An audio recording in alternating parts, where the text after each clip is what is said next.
On behalf of the Board of Directors of Junior Achievement, I want to welcome you to this wonderful evening as Junior Achievement hosts its 30th annual Business Hall of Fame dinner and ceremony.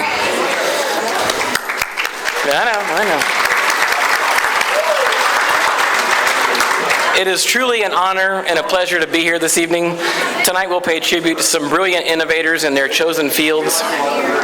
We are dedicating tonight's program to the memory of two past laureates of the Hall of Fame who we lost last year, Mr. Alan Roser and Mr. Jeff Jeffers.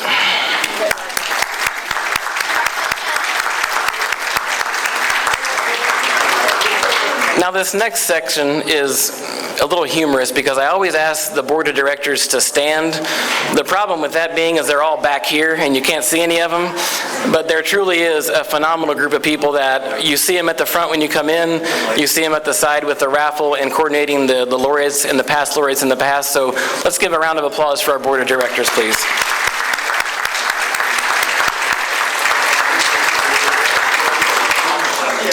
I also want to thank all of you that supported our programs, whether it was in person or virtually over this last year, whether financially or through volunteering in the classroom or through live stream recorded video. We could have not reached over 3,500 students over this last year.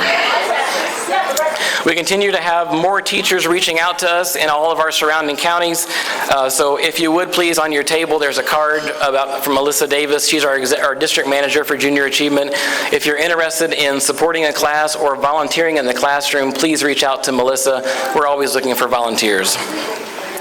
You can also reach out to Melissa for nominations for next year's Hall of Fame dinner. I know that seems a little soon. However, this normally takes place in March every year, and so we moved it back a few months this year to accommodate, and so everything has went really well. So any interest in nominating a individual to be inducted in the Business Hall of Fame, please reach out to Melissa Davis. Now on with the show. My part's almost over, thank goodness. I would like to introduce and give special thank you to our MC, Mr. Rick Duncan from the G1013 Morning Show.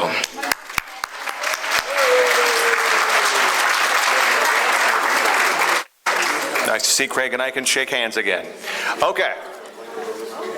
First of all, I'd like to welcome everyone back this year. I'm glad to have Junior Achievement have me back again. I greatly appreciate that. Please join me in welcoming the 2021 honorees and their families. Our first laureate, Brent Fortman, Cutshaw's Market, escorted tonight by his daughter, Deanne Spence.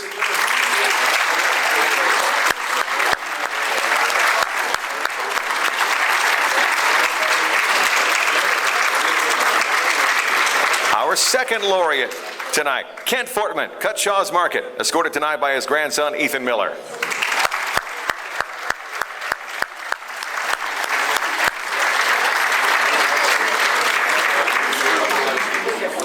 Our final laureate, Craig Kenyon from Reed Health, escorted tonight by his granddaughter, Mia Grace Dye.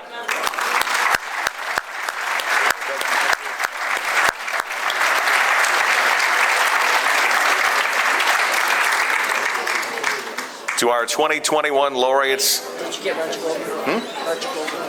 That's just what I got. Oh, there we go. Our third laureate tonight. Right. He didn't know I passed him over, so shh. Roger Golden, Golden Engineering, escorted tonight by his children Lydia, Jonathan, and Daniel.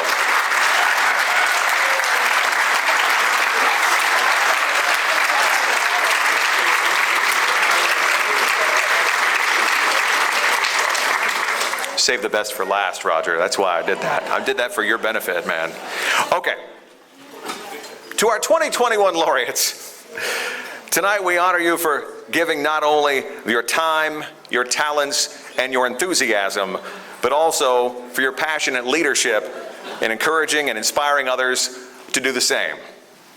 The individuals being honored tonight are definitely not the first. This is the 30th commemoration of the Junior Achievement Eastern Indiana Business Hall of Fame. We're very fortunate to have some of our past laureates in attendance tonight. All past laureates are being escorted tonight by JA students from Seton Catholic Elementary School. Paul Lingle, laureate from 1996.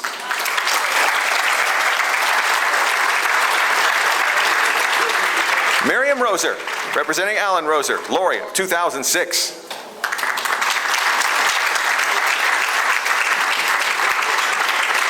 John Ford, laureate from 2008. Standing in his seat. John McBride, laureate from 2014.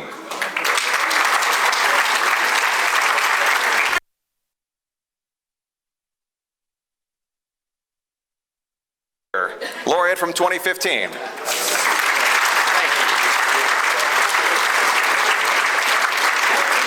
I have an account at his bank and he makes me say that. Bob Beaver, laureate from 2016.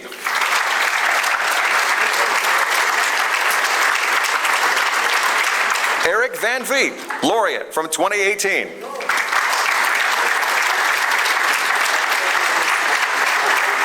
Deborah Edelman, laureate from 2019.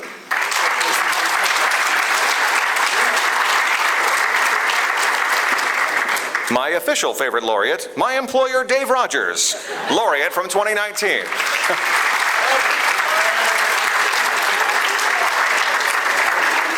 And last but not least, Richard Peterson, laureate from 2020.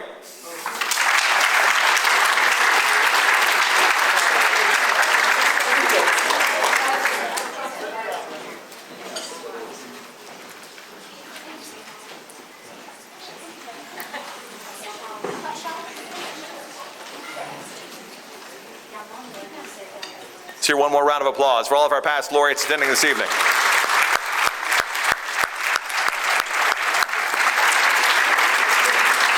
Now, please rise for the Pledge of Allegiance, led by Case Towns. Following the pledge, please remain standing for the invocation given by JA student Caitlin Scheiben.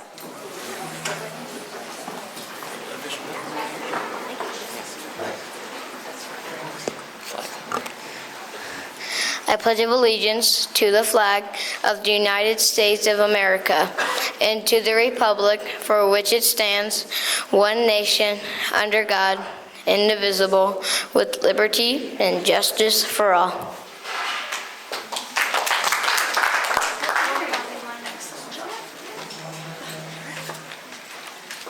Please bow your heads. Thank you, God, for bringing us together to celebrate junior achievement. And this year's honorees, in a world where many are hungry, may we eat this food with humble hearts. In a world where many are lonely, may we share our friendship with joyful hearts. Bless us, O Lord, and these thy gifts, which we are about to receive from thy bounty through Christ our Lord. Amen.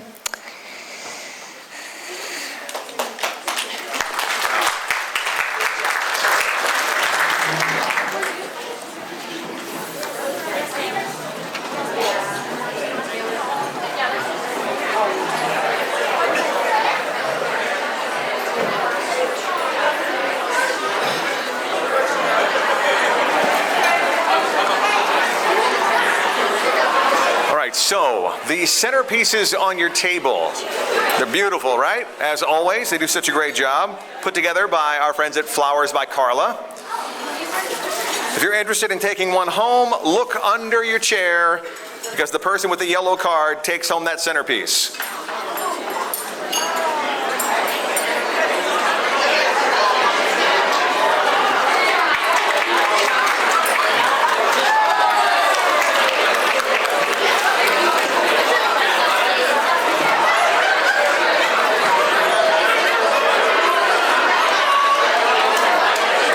Unless you're table number 3 and they don't have a card. So, yeah. I get your centerpiece. I'm sorry to hear that.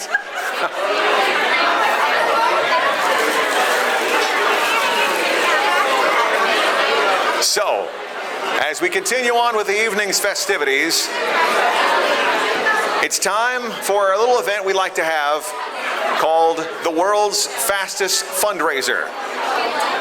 World's Fastest Fundraiser goes like this. We're trying to raise $1,500 in 15 seconds. Okay, $1,500 in 15 seconds. I know you don't think it's possible, but it is. Trust me, I've seen it happen. So, Lori Carr is here.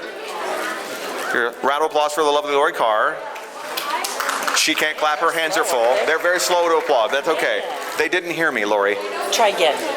Let's hear a round of applause for the lovely Lori Carr. Thank you. That's better. Thank you. She feels validated. Thank you very much. Okay. So, the delicious desserts she has here could be yours, donated by our friends at Reed Health and Cafe at 1200. It's nice. Yes, it is. Put all the stuff in it. So, whichever table can fill that envelope in the middle of your table. If you fill that envelope the fastest with the most money in 15 seconds, you get that dessert tray. Hey, table 7, I didn't say start. Okay. You mark, get set, go. Let's do this. 15 seconds. I'm officially timing you on my Batman watch. 15 seconds. Little slow. It's sticking with you. It's sticking. You gotta move. You gotta move. You gotta keep it going. Keep it going. Stuff it full. Keep going. Just a few seconds left. Pass it around. If you just want to stick a credit card in there, you win.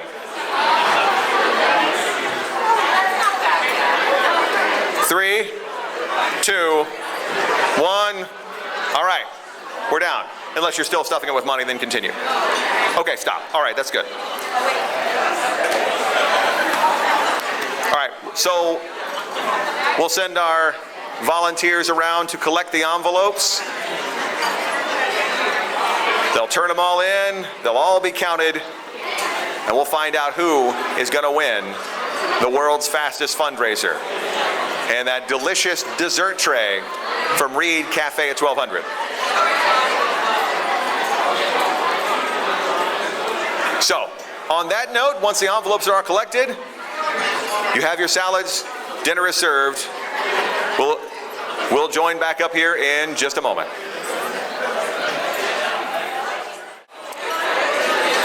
So ladies and gentlemen, please continue to enjoy dinner. Don't mind me, but I do have to say congratulations to our dessert winner, Table 16. Table 16.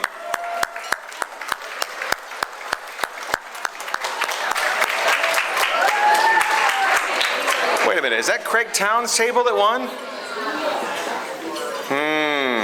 Oh, that's not weird. Okay. Yeah.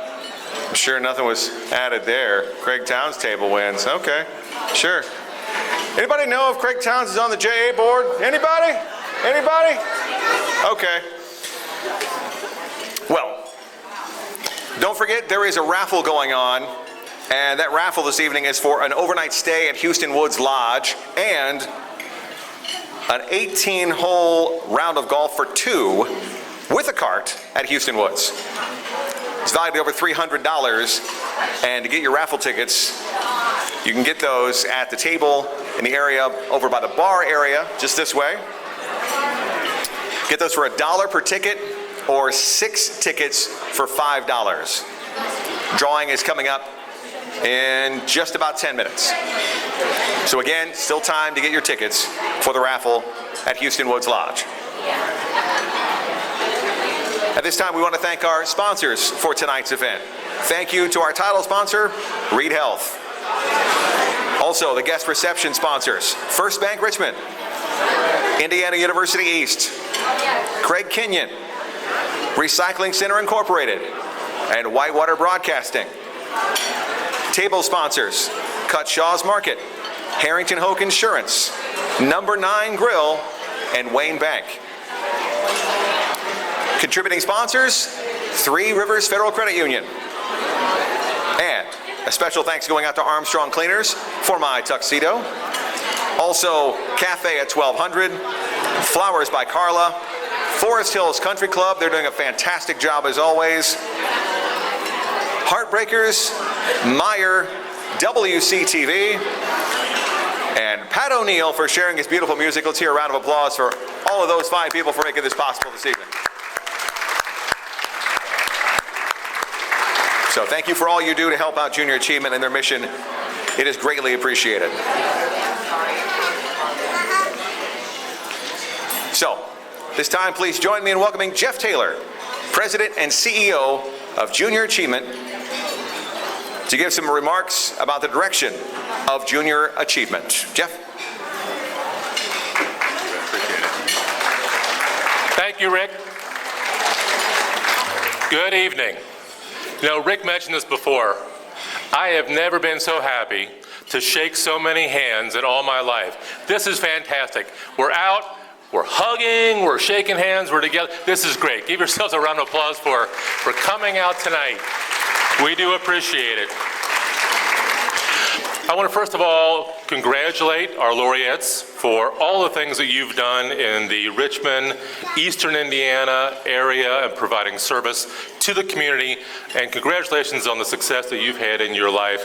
It's led up to this night, and it's a well-deserved honor for you and your colleagues as well. I'd like to also thank Craig Towns, our board chair for Eastern Indiana, for all of the ongoing work that he does, for Lori Carr, for putting this event together. We couldn't have done it without them, and all the other members of the Eastern Indiana Junior Achievement Board. They do amazing work all year round.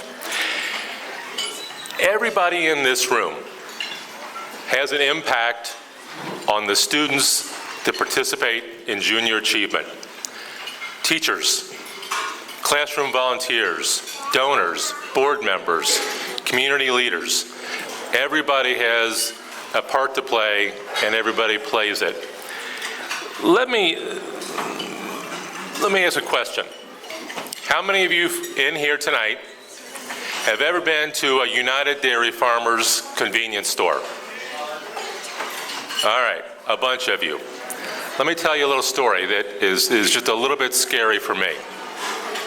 Years ago, the HR director for United Dairy Farmers said the biggest problem that they have in finding frontline workers, the clerks at the stores, is finding young people that can count back change. Now, I'm not talking about, if you're old enough, you remember, if something cost $8.45, the clerk said, so a nickel is 50, 50 cents is 9, and a dollar is 1, right? They count it back up to the 10 that you gave them. Nope.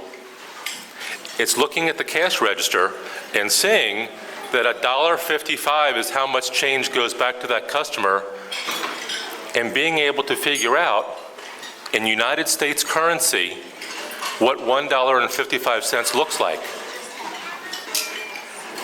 You know, the things that we do in junior achievement, that's a very simplistic example, but the things that we do in junior achievement help our young people be more financially literate. It helps them throughout their entire lives.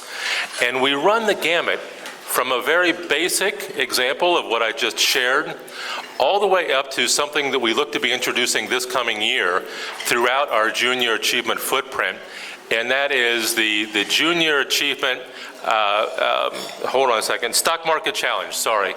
Stock Market Challenge. This is a real life example of what it takes to be a trader on the floor of the New York Stock Exchange. So it's a simulation, but a very real simulation that helps young people understand what that's all about. So we have everything that's in between, and we deliver that by making sure that we have classroom volunteers, we have virtual programs in many cases, and we continue to reach more and more students through more and more schools. We want to make sure that the next generation of people that come after us are both financially literate and workforce ready. That's a great mission. That's a wonderful thing to be able to share with donors, with volunteers, and with the general community. And again, I thank you very much for that. The most important thing that I have to do tonight is to introduce our next speaker. I do have some news. Melissa Davis, who is coming up after me here, is no longer the district manager for junior achievement in Eastern Indiana. I think I just heard the moans of the board members here. I am proud to share that Melissa Davis is now the district director of Eastern Indiana Junior Achievement. I shared that with her just tonight. She does an amazing job. If you haven't met Melissa, before you leave tonight, do yourself a favor, come up, introduce yourself to her. She does wonderful work with all of our folks, our board members, our schools, and she's the one that drives so much of what happens here in Eastern Indiana with Junior Achievement. So please join me in welcoming the newly promoted District Director of Junior Achievement in Eastern Indiana, Melissa Davis.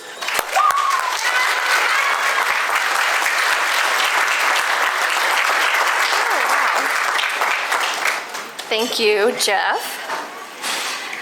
Good evening, ladies and gentlemen. I'd like to thank you once again for attending this year's 30th Annual Junior Achievement Business Hall of Fame. I'm thrilled to be inducting 4 incredible individuals into our Business Hall of Fame. Over the past few months, I've been able to speak with them and their families or closest friends and learn about their lives, their family, all the successes that they've had, and their huge impact on the community. These men are truly deserving of this honor, and I look forward to celebrating them this evening. I would like to take the time to thank our JA Board of Directors. In a very challenging year, they have stepped up so that we can continue our mission to help young people succeed and dream big. How do we help young people succeed?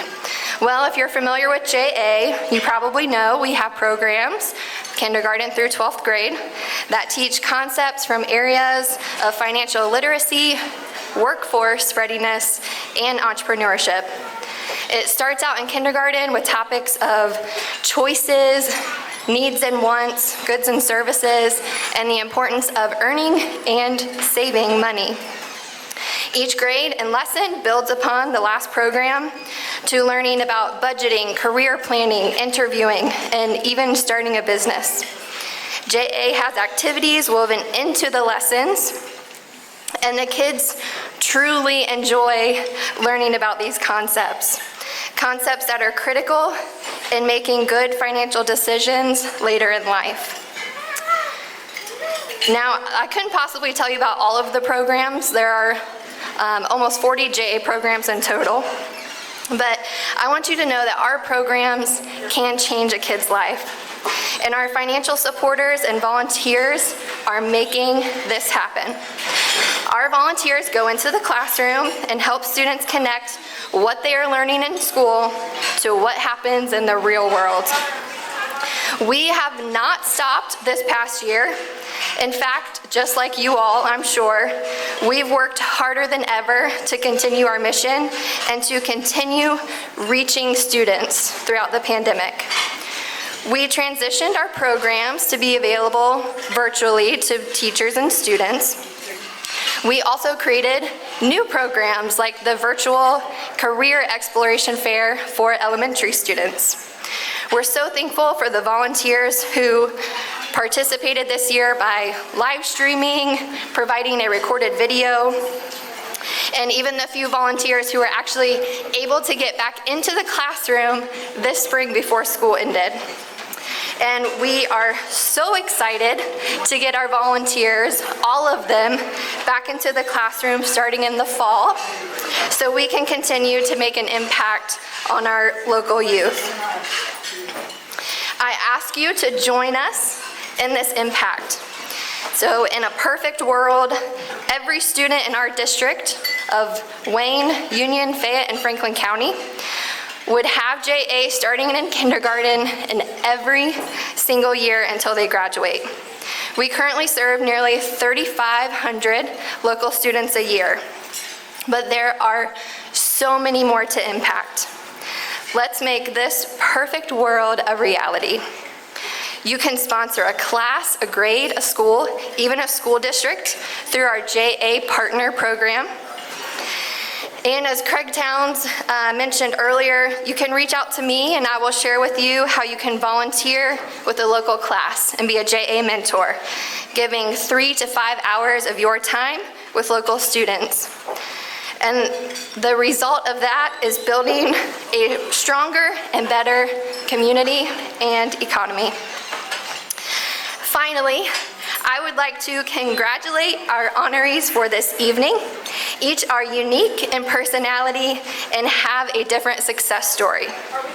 It's my hope one day one of our JA students will be standing up here accepting an Eagle Award for the skills they learned in their JA class. Gentlemen, congratulations, and thank you for investing in our community and our young people.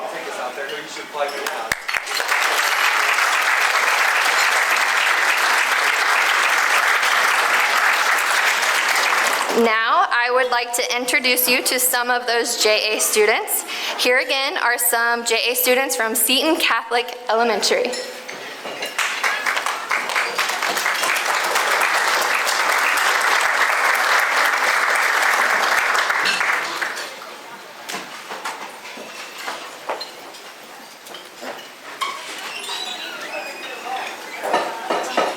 Hi, I'm Raven Towns, and I would like to be an architect when I grow up. Hi, I'm Rainey McDonald, and I want to be a banker when I grow up. Hi, my name is Taylor George, and I want to be a cosmetologist when I grow up. Hi, my name is Nellie Holmquist, and I want to be a fashion designer when I grow up. Hi, my name is Johnny Ann McDonald, and I want to be an animal chiropractor when I grow up.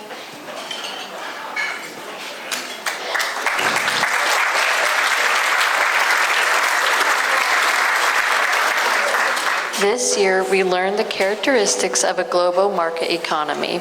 We also learned that entrepreneurship is and how businesses need people with technical skills to support high growth on-demand jobs. These skilled professionals combine science, technology, engineering, and mathematics to help grow and shape our economy. More than half of all businesses in the United States are small businesses started by entrepreneurs. There are even several businesses in Richmond and the surrounding area that were all started by entrepreneurs. We often don't realize that entrepreneurs and business leaders are all around us, and that they provide our community with the products and services we use every day. Can you name a successful entrepreneur or business leader from our community?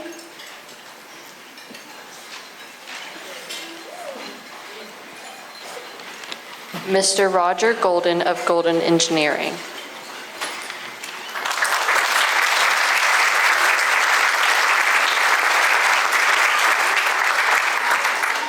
Mr. Brent and Mr. Kent Fortman of Cutchwas Market.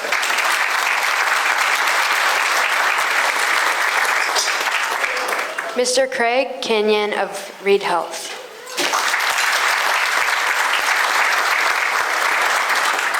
Many of these business leaders started their own business or have excelled in their respective fields, which has become vital aspects of our community. Golden Engineering provides state-of-the-art X-ray equipment across the globe. Costab's Market providing top-notch customer service in Western Wayne County, and Reed Health leading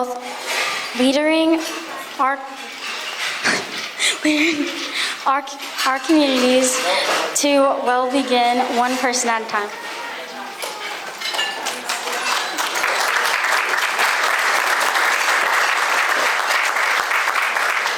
The United States is part of a global economy.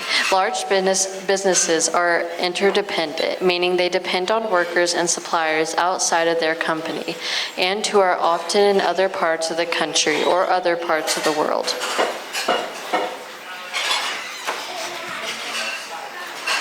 Our school is a community business that to run well is interdependent on other businesses. For example, a school is dependent on publishers that supply textbooks to the classroom and magazines and books to the library, and food companies that supply cafeteria, lunches, and beverages.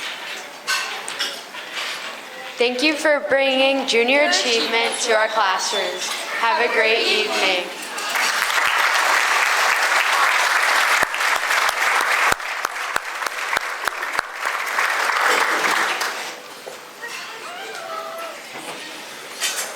All right, one more round of applause for the kids from Junior Achievement.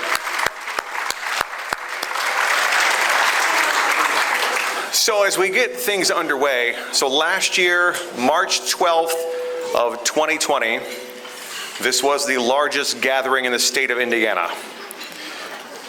Not an exaggeration. Like at the time, everything was canceling, everything was stopping. We just squeezed in under the wire of having an event. And this year, obviously, things are much different. But just in case, hope you love my lovely pocket square. Just in case, bam, it's a mask. If I need to, I'm ready. I'm ready to go. I don't think I'll need it, but just in case. Fashion tip for you gentlemen. So, over the past 3 decades, we've recognized individuals who played a major role in helping shape the business environment here in Eastern Indiana. Tonight's inductees are no exception. These individuals, along with our past laureates, identified a need or had a dream and acted upon it, often breaking new ground in the process. In a moment, we're going to add 4 more names to that list in the Eastern Indiana Business Hall of Fame. Like the leaders who preceded them, these 2021 laureates truly are role models in their community, whose stories should be shared with our young people and preserved for future generations. That's the purpose of the JA Eastern Indiana Business Hall of Fame, to identify those leaders, present them with their compelling stories, and to celebrate their successes and motivate the next generation of entrepreneurs, business, and community leaders. Our first recipient of the night are second-generation businessmen who've grown the family business to great success while also starting other successful business ventures, Brent and Kent Fortman.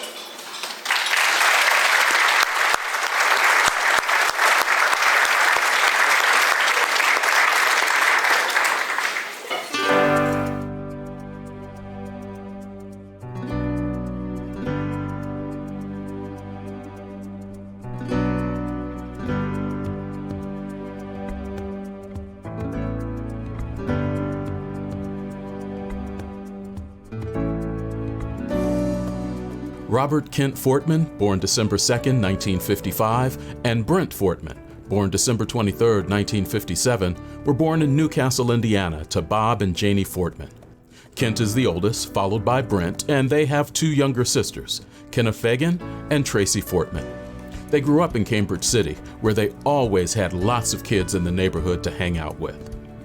Kent Fortman graduated from Lincoln High School in May of 1974. He worked part-time through high school for his dad at the family's grocery store, Cutshaw's Market.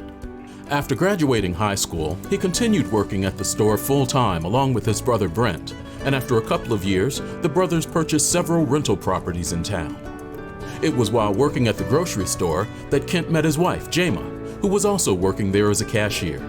They married February 11, 1984, and they had 4 kids, 2 daughters, Renee and Kara, and 2 sons, Tyler and John, along with 3 grandkids, Ethan, Ella, and the newest, born in April of this year. Brent Fortman attended Central Elementary School, Parkway Junior High School, and Lincoln High School, graduating in 1976. In school, Brent says he was an average student at best, not putting forth much effort, more into the social life. He played football and baseball, and though he was pretty good, he realized in his junior year that being 5'10" and 150 pounds, running a 5 40, that professional sports were not going to happen, and he should probably think about a different career. After enjoying his senior year, he finally got more serious about work. He started full-time at Cutshaw's Market the day after graduation. He started at the bottom and tried to learn everything he could about the business. Cutting meat was his favorite thing. Though he says working for his dad was not always easy, he was glad he had the opportunity and hopes that his son feels the same. On July 24, 1983, Brent married his wife, Darlene, and they were blessed with their daughter, Deanne, on July 11, 1990, and son, Brandon, born September 8, 1992. His family became the most important thing in his life. their personal lives and things that I've observed there that I admire the most is that they are very, very family oriented. So although they've worked hard to build this business, it was never at the sacrifice of family. I think anybody that's in business, your family, whether they're involved in that or not, they're in your business because you have to make certain sacrifices to be successful. But what they have done, they've done it in such a way that they still set time aside for their family to go to family events, to do things with their wives. And they're both very blessed. They have this in common. They have outstanding spouses who have been nothing but supportive as they built this business and other businesses. I've gotten to know their kids. They're great kids. And now to watch them have grandkids and to dote over their grandkids, it's just, again, really a special thing. They're just family, they're bonded, and the things that they enjoy doing are about family when they're outside of work. Kent and Brent were also very busy with their business ventures. In 1978, at the age of 23 and 21, they were given the opportunity to become part owners, each 24% ownership, along with their dad in the family grocery store. Cutshaw's Market began with their grandfather, John Cutshaw, in 1950, and their dad, Bob, purchased the business in 1965.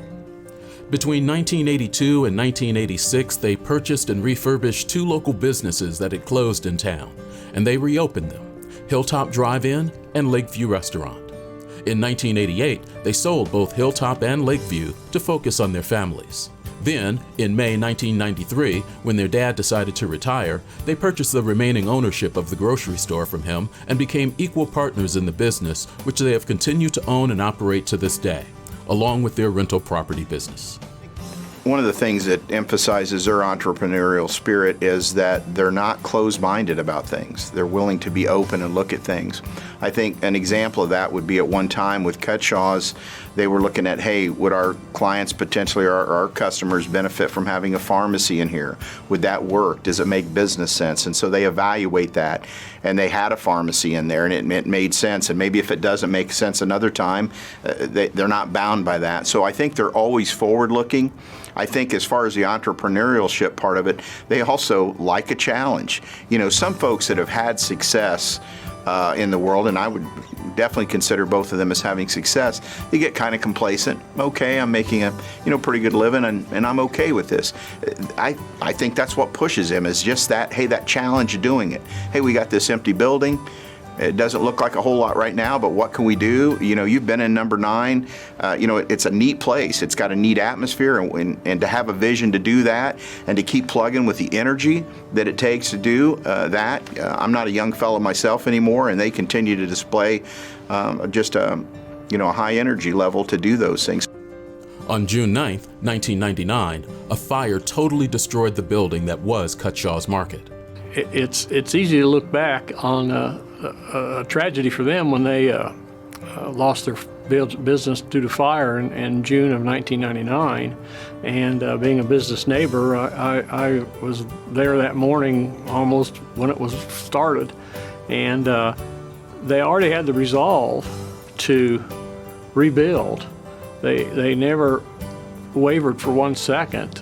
Their father was alive then, and he was a critical part of that too. And but there was never a doubt. And if there was a doubt, you couldn't tell. And they just were watching their life go up in smoke, literally. And were already sure that they were coming back. After the fire, there was never a doubt that they were going to rebuild the store. But that was probably the most difficult time in their business life. They were worried about their families and employees. They were able to pay all of the employees for the entire time they were out of business, which made reopening easier with experienced help. They were blessed with a lot of help from friends and the community. Cutshaw's was reopened March 6, 2000, in the same location. In 2003, both of their parents became ill, their father with cancer and their mother with Alzheimer's disease. Their dad passed away in 2004 and their mom in 2012. That was a really tough time for the whole family. Over the years, while his kids were growing up, Kent coached numerous youth sports teams, including girls basketball and softball, as well as middle school boys basketball. He also served on the CC Community Baseball Club, Gole Community Center, and the board for Western Wayne Schools. As far as being involved in a small community and charitable giving and philanthropy in general, the Fortman boys and the Cutshaw Market and the Number 9 Grill and the Hilltop when they owned it and the Lakeview now if they have it, they're right in the front of all that all the time. And they continue to give and they continue to develop those relationships for everybody all around the community. And a lot of things they do are silent too. They're not the kind of guys that want to have their name in the paper. You know, they're not the kind of guys that want to do an interview like this. But they're down on the ground working, shoving, digging. That's where you'll find them. And they're just considerably, they're terribly strong for the community. It's just so vital to have them, that it's just wonderful to have them there, and the way they contribute to the community and the commitment they have to it is remarkable.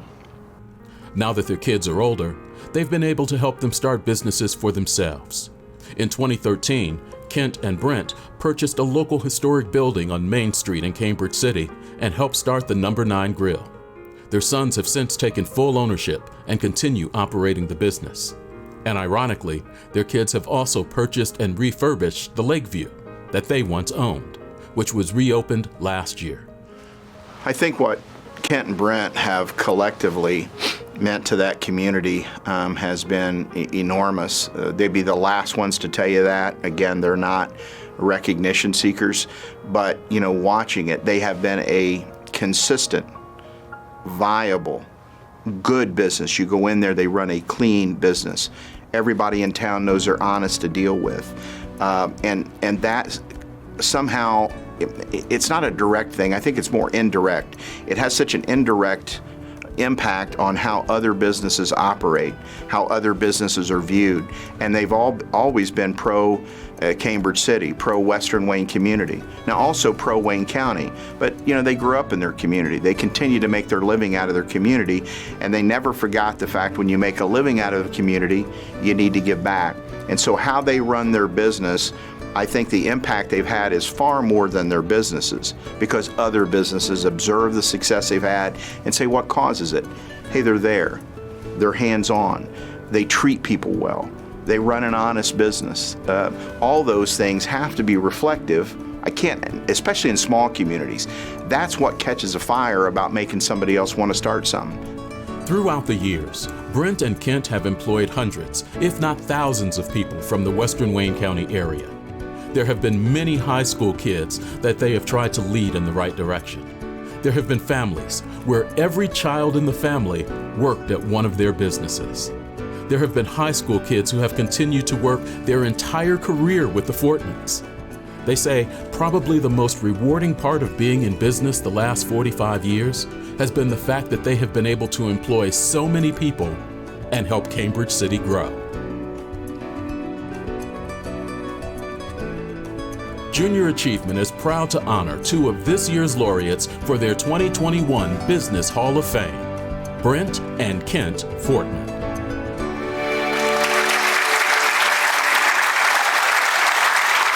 Ladies and gentlemen, Brent and Kent Fortman.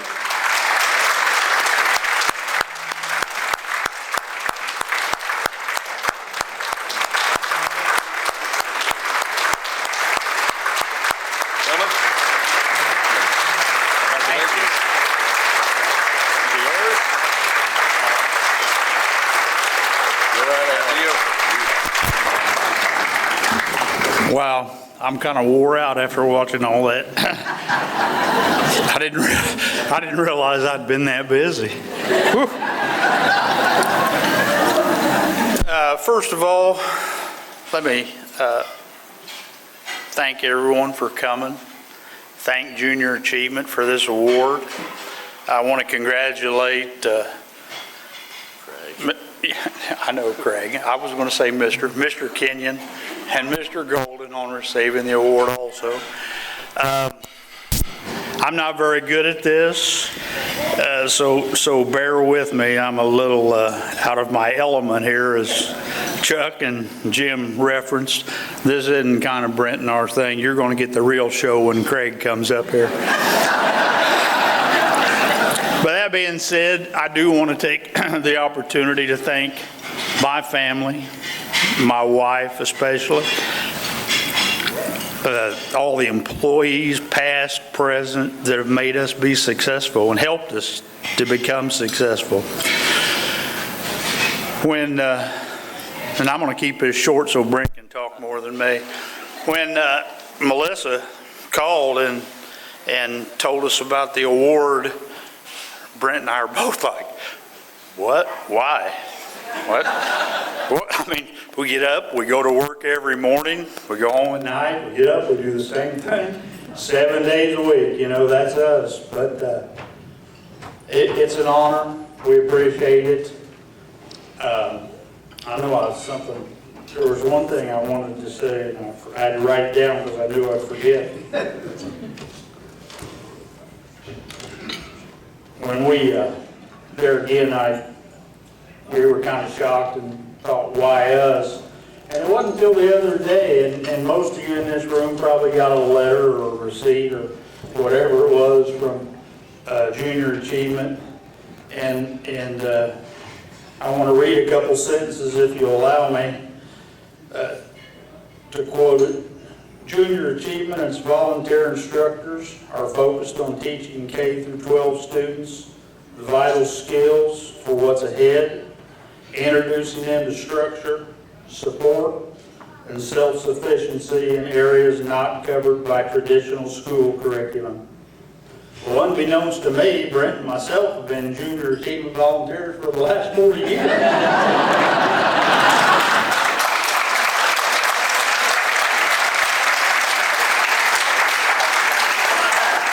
So, once again, thank you all for the award. It's much appreciated, and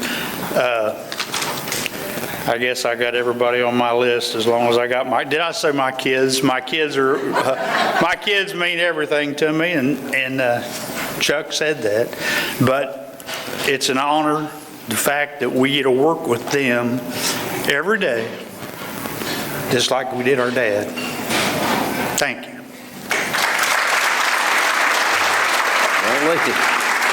This is the good part about being youngest. I get to go second, so I don't have to do that much. I actually want to thank Melissa and the board of Junior Achievement for hosting this tonight, and then again, allowing me to be a part of it. And I'd like to congratulate Craig and Roger for their award, and actually for Kent, because they're all well-deserved. And I might be the only question mark up here. I don't even know why I'm up here sometimes. But anyway, there's some other people I'd like to thank. I'd like to start off, they mentioned a lot about my mom and dad, and actually the girls said 2 generations. It's been 3 generations counting us, but my grandfather started it, my mom and dad. I probably didn't thank them enough for the role models that they were. And so I guess they'd probably be pretty proud right now seeing us up here. They might wonder why, but they're definitely be proud. And then I'd like to also thank 2 guys that I have utmost respect for, and that's Jim Potter and his wife Elaine, and Chuck Todd and his wife Sandy. Couldn't have done any better than what they did on that. I mean, with what you had to work with, you made it sound. I was pretty proud there for a minute. I thought, this is big. But I appreciate you taking the time to do it, and more than anything, I appreciate your friendship over the years. It's been great. Now, I'm going to lump everybody else kind of together. My sister, Kenna Fagan, and her husband, Dan, my aunt, Ann Cutchall, and then Kent's family. They support us all the time, so I'll throw them out there. And Alan Austin, I think you might have been the one that got us into this, so thank you too. But then the most important thing to me, and I'm probably talking longer than Kent, but You're doing well. Yeah, okay. I want to thank my family, my kids, Deanne, Spence, her husband Josh, and my grandson, who you probably saw me dragging around here. I got a little drool on my Palmer, and then my son Brandon, his wife Stephanie, and my new granddaughter Aspen. I mean, everything we've done, I've been proud of, but nothing makes me more proud than them. So, Don't get emotional or nothing. And then last but not least, Potter told me, thank your wife first so you don't forget. But I was saving her to the end so she'll think about it. But for 38 years, you know, I've worked stupid hours, nights, weekends, holidays, whatever, and she has always supported me. And the reason my kids are so great is because of her. So, thank you. And that's it. That's all I got. Thank you.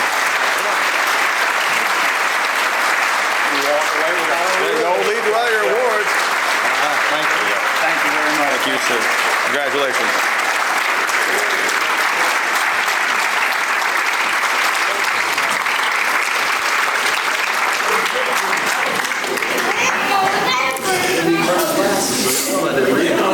Well done. Yeah, for unscripted remarks, well done. So next up, our second laureate presentation, a man known for his gold standard, Mr. Roger Golden.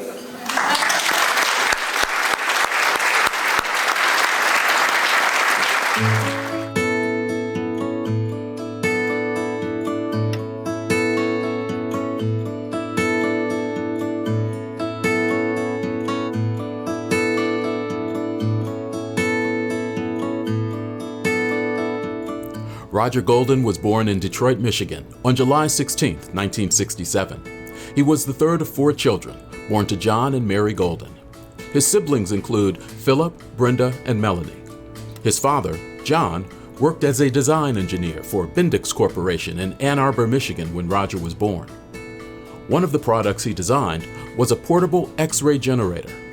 4 years after Roger's birth, John left that secure job to start his own business, a small machine shop in his garage. In 1972, John modified the X-ray design he worked on at Bendix.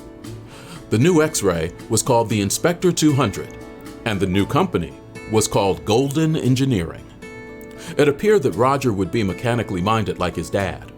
Roger had a passion for hammers until the age of 5 when he encountered the neighbor's large dog while trying to get a hammer from their garage.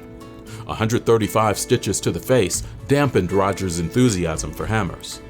The dog attack resulted in an insurance settlement of $900 that was used to pay for the complicated birth of Roger's younger sister, Melanie. Roger would always remind Melanie that she owed him because he sacrificed his face to pay for her. Melanie would repay the favor 29 years later by asking him a simple, life-changing question. When Roger was 14, his parents moved their family and company to Centerville, Indiana, Mary's hometown. Roger started classes as a freshman at Centerville High School just after Thanksgiving break. He joined the track team that spring and enjoyed running track and cross country for the next 3 years. Roger's dad, older brother, and older cousins were engineers, so that seemed to be the natural career path. But Roger wanted a more people-oriented career, so he pursued a business degree at Taylor University. Some of his best college memories were bike trips with Wandering Wheels. He biked up the coast of Florida on spring break his freshman year and down the coast of California the next year. After graduation, Roger's goal was to get a real job in the big city where he had to wear a suit and tie. The search for that first real job was more elusive than he anticipated. His 9-month search ended with a job at the Chevrolet Customer Assistance Center in Troy, Michigan. Dealing with difficult customers all day was a good fit for Roger's even-tempered disposition. After 2 years in that job, Roger thought of moving home to start his career at Golden Engineering. Then he received a job offer to be the computer support specialist at the Chevrolet branch in New York. The new job started in 3 days, and he had 30 minutes to decide. A quick call home, and it was off to New York. Living in New York was a great experience, but Chevrolet decided to close the branch office a year later. Roger decided to move home and work at the family business. Roger started in sales and customer service. It didn't take long to know this was the right career move. He was able to travel to Europe in his first month on the job with his sister Melanie and visit some of Golden Engineering's distributors. Even though the company had extensive overseas sales, this was the first time in their 20-year history that someone from the company had traveled overseas. The international customer base was intriguing, but so were all of Golden Engineering's customers. bomb technicians from around the country, the U.S. military, and various government agencies. Roger thought his customer service experience at Chevrolet would be valuable, but it wasn't needed. Golden Engineering's customers rarely complained and were very grateful for their products. Their products help save lives and create jobs. Over the years, customers became good friends. It was very rewarding to be part of an organization that had such purpose. My name is Ron Humbert. I'm a retired lieutenant from Indianapolis Metropolitan Police Department, and I was the bomb squad commander for 20 plus years. And I've known Roger because their company, Golden Engineering, provides a X-ray source for bomb squads all across the United States and for all the military all across the world. Bomb squads are tasked with checking unattended suspicious packages, and in the last 10 plus years, staffing events, from small events to large events. The key piece of equipment for a bomb technician is being able to look inside a package without putting your fingers on it. Golden Engineering provides that instrument, be it their small X-ray, they have a medium-sized X-ray, then they have an XR300, which is their big X-ray. That allows us to go down with protective gear on, take an X-ray of whatever we're looking at, however big or however small, process the X-ray, and look at the contents inside without having to touch it. Just like his product, you can count on Roger all the time, anytime. So he keeps that motif of being a piece of equipment that can save lives no matter where you are, no matter what time of the day or night it is, no matter what kind of conditions you're under. The equipment performs, and that's Roger's testament. Roger's personal life was not enjoying the same level of success until his younger sister Melanie asked him that life-changing question. As they were running one morning, Melanie asked Roger if he had ever thought of asking out Anna Roselle. Roger said yes, but Anna was 11 years younger, and he didn't think it would be socially acceptable. Melanie's question gave him the green light. Roger asked Anna to a Colts game, and they were married on a hot June day 8 months later. Roger vowed on that day that their marriage would be the most important earthly relationship in his life. Fortunately, Anna made that the easiest promise he ever had to keep. That event marked something new in Roger's life that he did not expect. He was not very involved in the Wayne County community until the executive director of Junior Achievement, Chris Hilkert, saw their wedding announcement in the paper and convinced Roger that he would be a good addition to the board of directors. Roger joined the JA board in 2003 and became board president in 2004. In the following years, Roger joined other boards, including Habitat for Humanity, Boys and Girls Club, Chamber of Commerce, EDC, Victory Lane, and the advisory board for the International Association of Bomb Technicians. He's a really generous person, but he would rather people not know that. He's someone who likes to give in secret. So a lot of the charity that he's done are things people don't necessarily even know that he's done. He'll just come in secret, and if there's a need, he is the first person that I know that will step in and try and meet it. But if there's any way to do it incognito, then he'll take that route. So he does that. So he really cares about people, and he's gotten involved in the community in ways he knows he can make a difference. He's on a lot of boards, and not just to be on a board, but to make a difference. And he's a really wise person. Roger has a lot of wisdom. And so for him to be able to contribute in other ways in order to help the community, I think he's passionate about that. He's impacted so many people with what he does, not just with work, but his community. Roger cares more about just Golden Engineering too. He cares about JA, he cares about the Boys and Girls Club. He cares about, I have a son with disabilities, and a good friend of ours started a ministry to support families that have kids with disabilities. And Roger joined the board in order to help that grow. Not because he knows Luke and he knows the struggles that we face. And so he takes the wisdom that he has. He doesn't know anything about having disabilities because he doesn't have kids with that. But he is wise in some of the business aspects. So he takes his gifts and his abilities and invests in Victory Lane so that it can affect it's had a huge effect on my family. 2007 was a challenging year. Roger and Anna were building a new house on the family farm, expecting their first child, Lydia, and Roger was getting his MBA. By 2010, Roger and Anna were blessed with the birth of 2 boys, Jonathan and Daniel, completing their family. Roger's a Christian, and his relationship with Jesus is the foundation for everything about him. You can't understand who Roger is unless you understand that, because that really drives everything else about him. And so we've had so many conversations about life and about who God is and who he wants us to be. And that really drives who Roger is and why he does what he does, is because he understands his weaknesses and how much he needs the goodness of God to make up for who he's not. And so that leads to a lot of just fun and also deep conversations about what kind of friend you want to be and what kind of husband and how can I be a good dad and raise my 3 kids right now, because it's hard to figure that out. And he so much cares about them and about Anna. You know, his wife is one of the best things that ever happened to him. She's amazing. In 2008, John Golden was diagnosed with lung cancer and passed away on September 9th, 2009. John was a legend in the industry.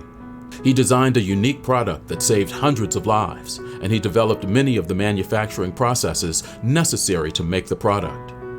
After John's death, Roger transitioned into the position of president. Roger did not have the same skill set as John, but he understood what made Golden Engineering a successful company: a unique technology, a talented workforce, and superior customer service.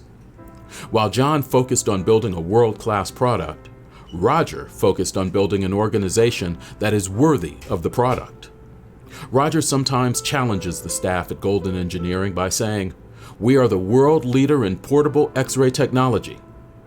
Now we need to act like it."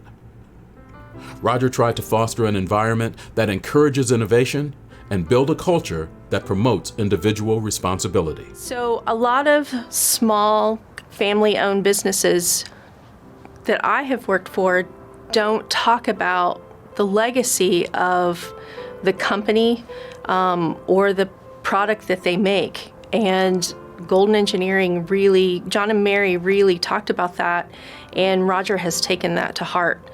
He talks about it frequently, just sustaining our company, making a product that is good and that our reputation will stand behind. He wants to last for not just the customers or themselves, but us as a Golden family as well, including the employees. Having a business isn't just about being successful. It's about you have such an opportunity to improve the lives of other people. And with a product like we make, that people count on for their very lives, it's hugely important. And then the customers that you work with, you can develop a relationship with. For years, the people that we work with, Roger values their friendship and values who they are. And the employees, we have an opportunity in this community to offer a livelihood for people, one that really matters, that's important, that has worldwide impact. And so being in a family business, you see that legacy. It's not just about what you do, because I think the reason why Roger's successful, it's not so much what he does, it's about who he is. Because running a business grows out of who you are. And that started with my dad and my mom and the things that they taught us as kids. And the values of serving God and serving people matters more than making a buck. And so how you lead is an outgrowth of who you are. And that's why I appreciate Roger so much, because I know who he is as a person, and he leads out of who he is. And so he's spent a life trying to become the kind of person that God wants him to become, and he leads out of that, and it's reflected in everything that he does. Golden Engineering has delivered more than 35,000 X-ray generators to customers in more than 80 countries in their 48-year history. Roger's approach to managing the business today is influenced by his faith and the example set by his parents. They taught him with words and deeds that a good reputation is more important than financial success, and they demonstrated the importance of treating others the way they wanted to be treated.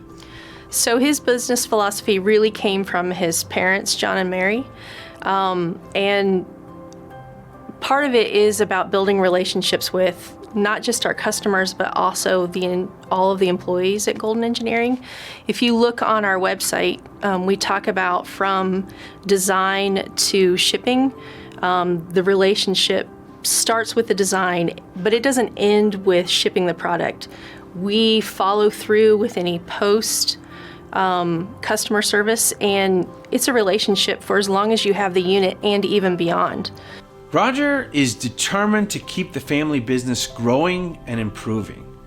So he's taken the wheel after his father John created the business and pushed it throughout the world, keeping up the quality and bringing in innovation. Just as Roger has impacted me and many, many other people in his life that he's working with, that he's friends with, or that he just simply knows through his community, Roger is a strong supporter of Junior Achievement, Boys and Girls Club, Richmond Art Museum, and other charities.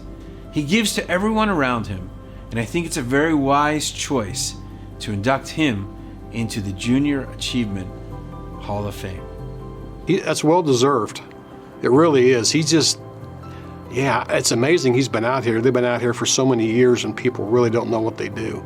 I mean, he mentioned that to me last week when I saw him at training. I'm like, that's crazy. We all know what you do. Everybody wants to, BOM guys want to come up and talk to him. See what new technology, and they're always developing technology over there to make our life a little bit better. Faster, speedier, whatever, safer, yeah. Good for him. He deserves that. He could get that every year if you talk to a bomb tech around the world. Golden Engineering is the gold standard, realistically, for every bomb squad, whether it be military, civilian bomb squad around the country and the world, quite honestly. One of Roger's favorite activities is to travel with family and friends, where he transforms from a mellow businessman to a demanding trip boss. Roger and Anna are very involved in the local community. They are members of Christ Presbyterian Church, where they met 20 years ago. They are active supporters of Junior Achievement, the Boys and Girls Club, the Richmond Art Museum, and many other local charities. Junior Achievement is proud to honor one of this year's laureates for their 2021 Business Hall of Fame, Mr. Roger Golden.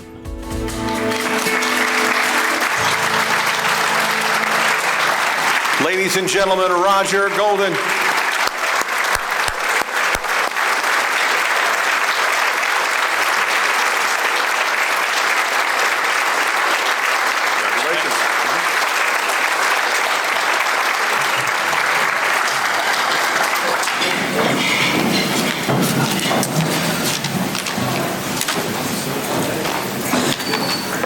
Well, thanks for coming tonight.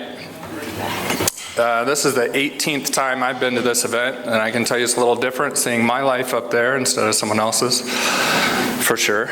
It's a bit humbling and unnerving at the same time watching that. So I need to take a few minutes to thank some people. First off, thanks to Brenda and to Leah, to Ron, and to Ari for doing that video. I appreciate that. I want to congratulate fellow laureates, the Fortmans and Craig, and I want to thank you for your partnership. You probably don't know that you have a partnership, but Cutshaw's supplies the best thick-cut bacon in the county, and Reed provides Lipitor.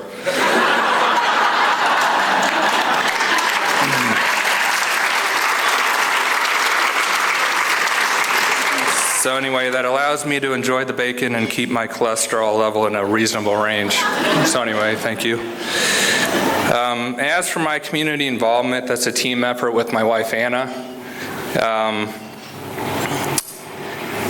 The narrator kind of stole my line, but I'm going to say it anyway. I did make a promise to Anna on a hot June afternoon 19 years ago in front of 320 people to make that relationship the most important relationship in my life. So tonight, in front of 300 and whatever people, I want to thank you for making that the easiest promise I ever had to keep. Enough of that mushy stuff. So, on to work. Golden Engineering is an amazing story based on the high-tech equipment we make and the global position we have around the world. One would expect that we'd be located in Boston or Silicon Valley and be led by an electrical engineer from MIT or Stanford, but no, we're located in Centerville, Indiana, and we're led by a solid, and I mean solid, B- business graduate from Taylor University. So if you ask me, how does this unusual story, unexpected story happen? I would say God exists and he has a sense of humor. He's brought a great group of people to Golden Engineering, starting with my parents. And I want to thank them for the 40 years that they spent demonstrating that service-based leadership is more than a book title. I want to thank the incredible staff, past and present, for your dedication and for your friendship. If JA ever decides to have a Hall of Fame for machinists, Mike Turner should be the first person inducted.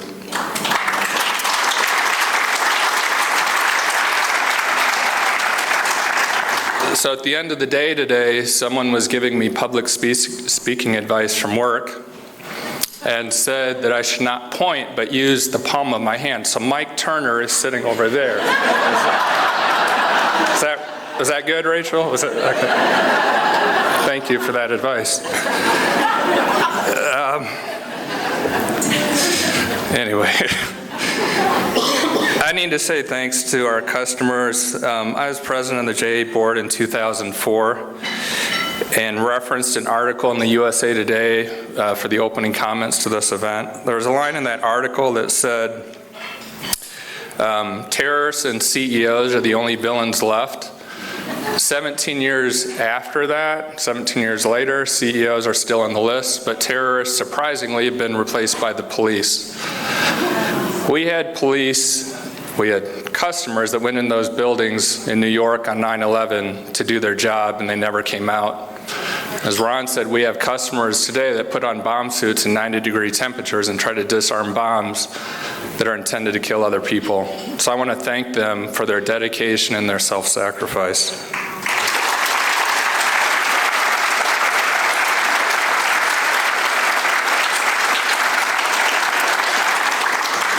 Finally, I want to thank Junior Achievement. My most important task as a business leader is to correctly understand what makes us successful and try to build on those things. If I get that wrong, we can make a lot of progress in the wrong direction and be in big trouble. And that's true for small family businesses, it's true for regional hospitals, and it's true for nations. Our country has this crazy economic system that allowed a simple engineer building X-ray machines in his garage to beat out Hewlett-Packard for a major government contract and take over the market. That same system allowed people like Jackie Carberry, Jack Edelman, and Jeff Jeffers to pursue their dreams of running a business, and in pursuing those dreams, they made Wayne County a better place to live for everyone. JA teaches that free market system in schools around the country, so I thank them for this award, but I thank them more importantly for what they do in the classroom. Thank you.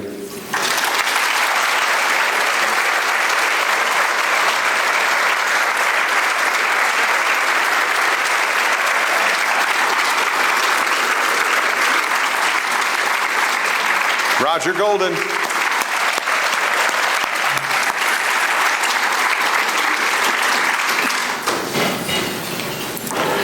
Well, last but certainly not least, it's time for our third laureate of the evening. Fourth, if you count both of the Fortmans.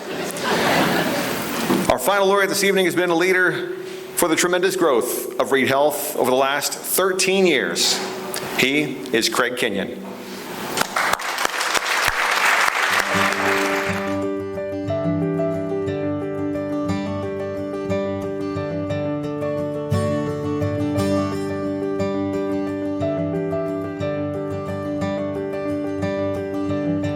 Craig Charles Kenyon was born September 24, 1959 in Huntington, New York, to Robert and Barbara Kenyon.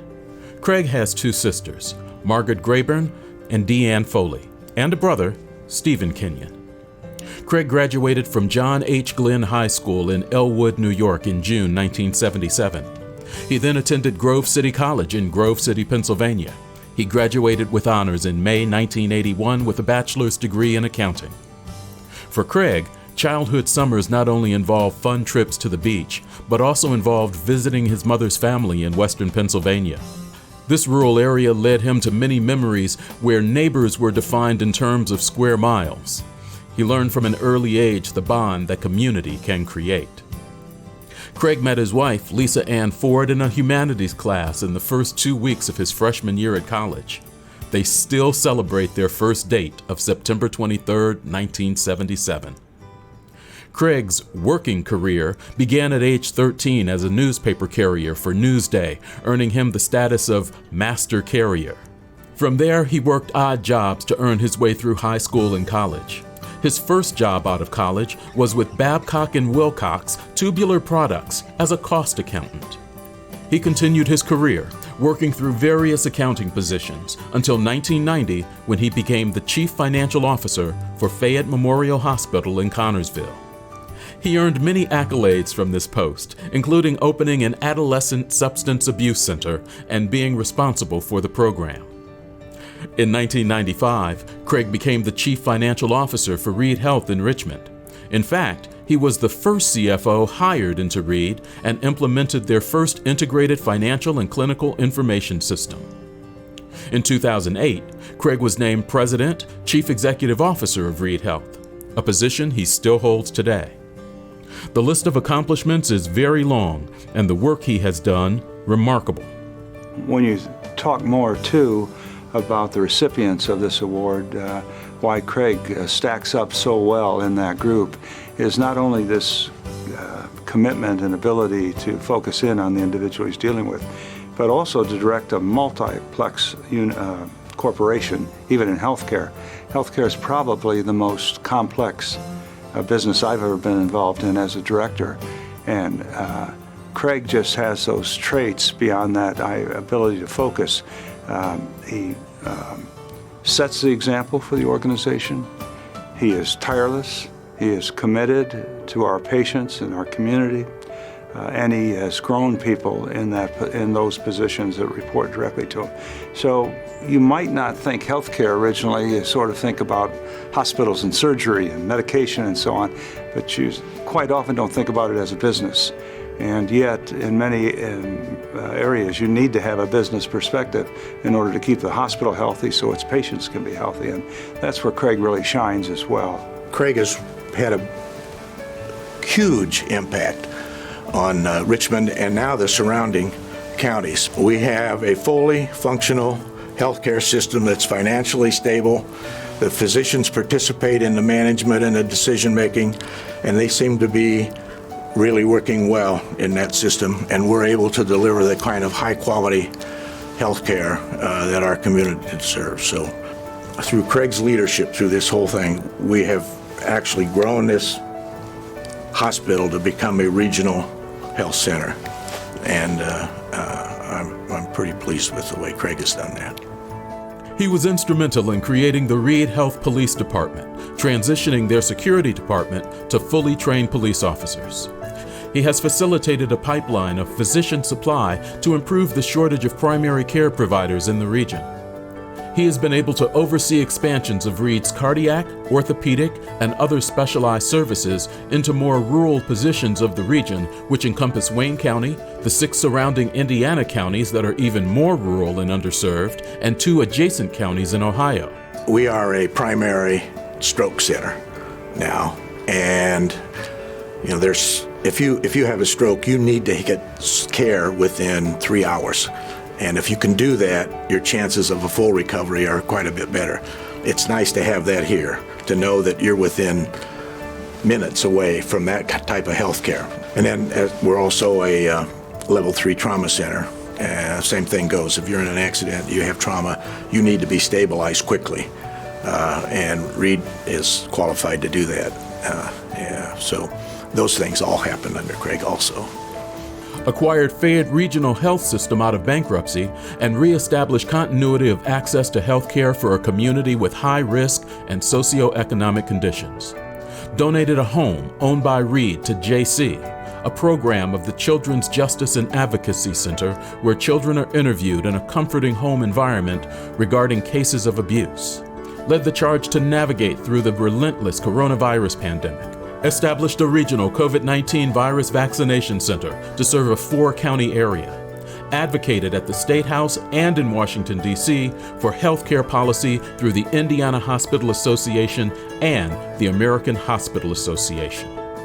Craig is most proud of his 38 years of marriage to his wife Lisa, as well as the births of their 4 daughters, Lauren Ashley Dye, Jacqueline Ann Smith, Allison Ray O'Brien, and Madeline Rose Kenyon. Also, the addition of 6 beautiful granddaughters, Mia Grace Dye, Audrey Page Dye, Gianna Ray O'Brien, Avery Kate Smith, Isabella Corinne Dye, and Camilla Reese O'Brien.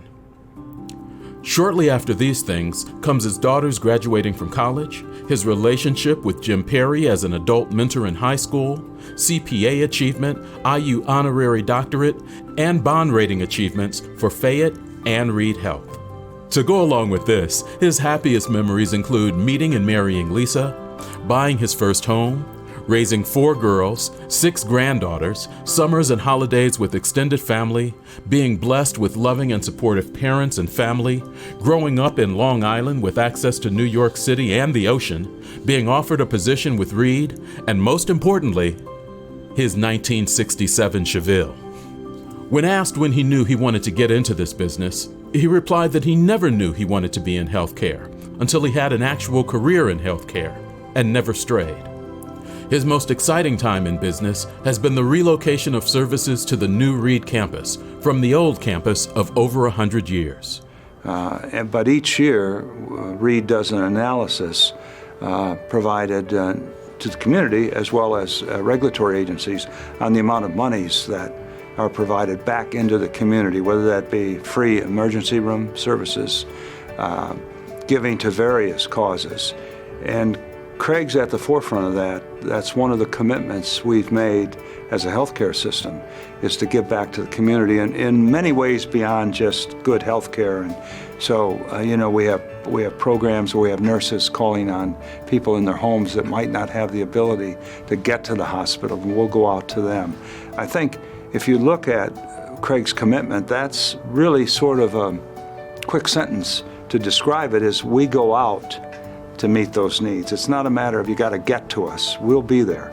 And I think, that comes right from the top. If you don't have that commitment, we have 3,000 plus employees. So if you don't have a strong leader that permeates your team with that attitude, with that commitment, it shows up pretty quickly when the tires hit the road. In Craig's case, that's never been an issue, and never been an issue for Reed either. Craig has been involved with communities and schools, Circle U Help Center, Indiana Chamber of Commerce Board, Indiana University East Advisory Board, Earlham College Community Partnership Board, Alliance for Strategic Growth Board, Fayette County Economic Development Group, Preble County Development Partnership Board, Forward Wayne County Board, Richmond High School Music Boosters, Richmond High School Summer Music Program, Logo School Volunteer, and Garrison Elementary PTO. The entrepreneurial spirit is a mindset.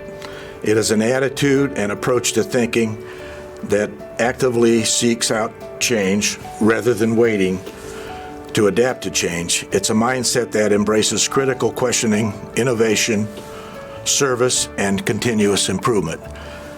And when I read that, I said, gee, they probably ought to put Craig's picture right beside that, because he embodies all of those things in his management style. And I can give you an example of what he's done for the community with his leadership in building this organization there that can deliver the kind of health care we can. I think that is one factor that really makes him deserving of this. Craig is and does reflect the entrepreneurial spirit that you talk about in Junior Achievement. He really is. He treats that business as his own, and all of those characteristics are applied to bringing that hospital system along. And so I think that alone qualifies him, that contribution to our community qualifies him to be inducted into the Business Hall of Fame. I really do. When you add all that up, what we've just been talking about, one thing that stands out is, to me, is what an outstanding individual Craig is to the community, his commitment. If they haven't seen Reed and where it's involved and all of the areas that we're active in, the people that are surrounded, we have top-notch physicians coming to Richmond, Indiana in a rural health setting. And part of that is because of the management team, the administrative team.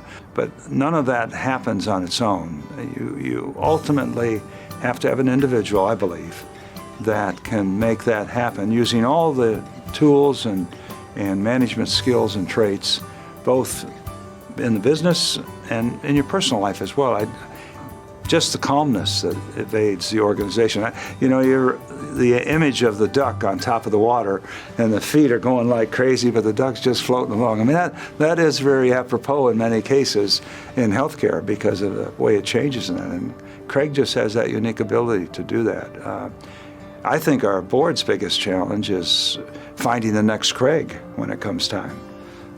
Because it's a rare opportunity to get an individual like that to step in and accomplish what he's done. And I'm very proud to be not only his friend, but also a board member of Reed Health and everything it's accomplished. What does Craig want people to remember about him? That he is fair, honest, hardworking, and a positive influence on others.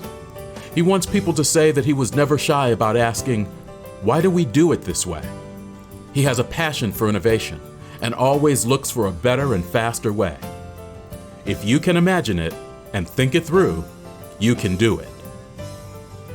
Junior Achievement is proud to honor one of this year's laureates for their 2021 Business Hall of Fame, Mr. Craig Kenyon.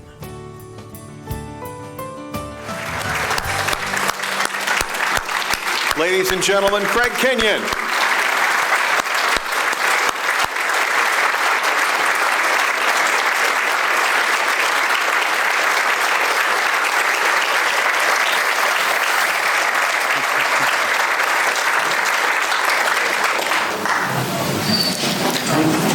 Thank you all. I guess I know what Kent was talking about. You should be really tired. I would just say that all of you out here,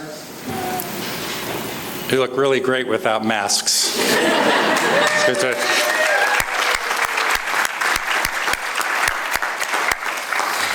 And I didn't get a chance to introduce my granddaughter, Mia, but Mia Grace Dye is my first young lady granddaughter. And she changed my life and gave me a new name, Pap Pap.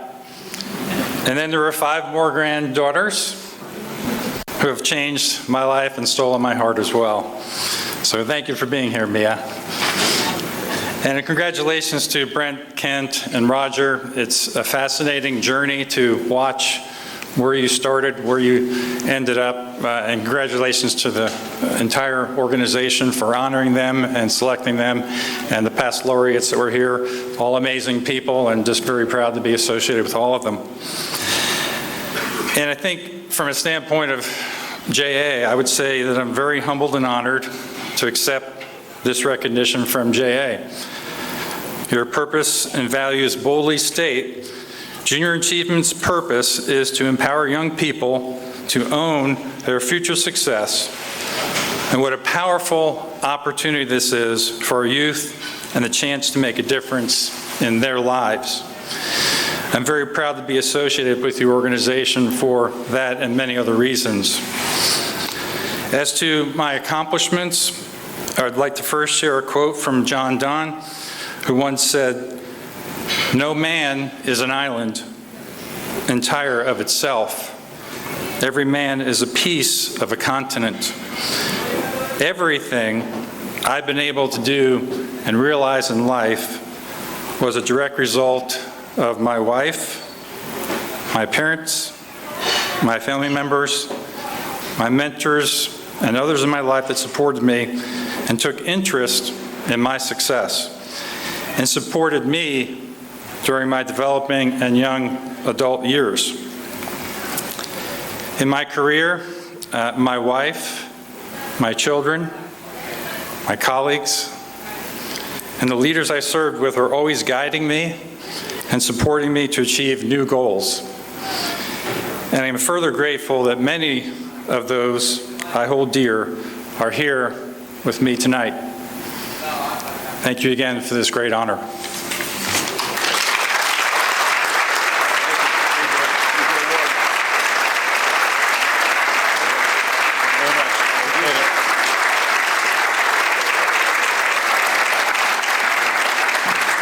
Craig Kenyon, to piggyback off of Craig's quote, Craig Kenyon is an island in a sea of estrogen.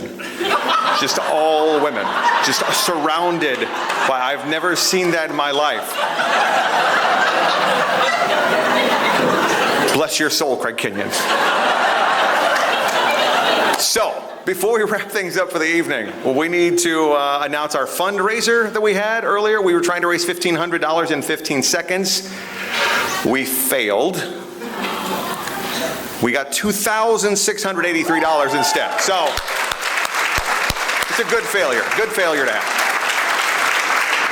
And we need to announce our raffle winner, who's going to get an overnight stay at Houston Woods and 2 rounds, 18 holes with a cart at Houston Woods. And our winner is, I swear, Craig Towns, if I pull your name out here, this is cheating. You know that?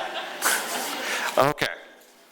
The winner is ticket number 204436.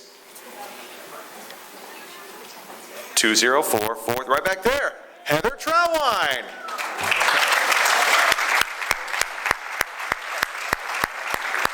Congratulations. Again, everyone, thank you so much for being here and for honoring all of our laureates. Have a very safe drive home, and thank you. This concludes our evening for the night. Thank you.